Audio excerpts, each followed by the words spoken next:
ሰላም ዛሬ ላስተዋውቃችሁ የመጣሁት አንድ መጽሐፍ ነው። ተልእኮ የኢትዮጵያና የኤርትራ ሚስዮናውያን የታሪክ ውልብታ።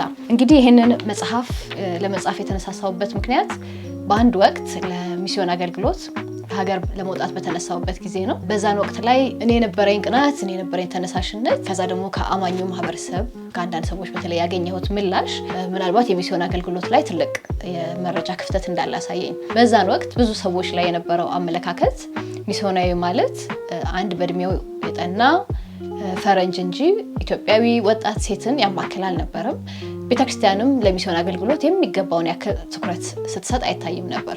ይህ ግን አዲስ ነገር ሆኖ አይደለም። በታሪክ ውስጥ ብዙ ድንበር ዘለል ባህር ዘለል የነበሩ ሚስዮናውያን ተነስተዋል። ስለዚህ ከኛ በፊት የነበሩ ቀደምት ሚስዮናውያንን ታሪክ ማየት አሁን ላይ ላለን አማኞች ትልቅ መነቃቃት፣ መነሳሳት ለሚስዮን አገልግሎት ይፈጥራል በሚል ከጓደኞች ጋር በመሆን ፎቶግራፎችን አጫጭር የፎቶግራፎቹ መግለጫዎችን ማሰባሰብ ጀመርን። ይህን ለማድረግ በየቤተክርስቲያናቱ እንሄድ ነበር።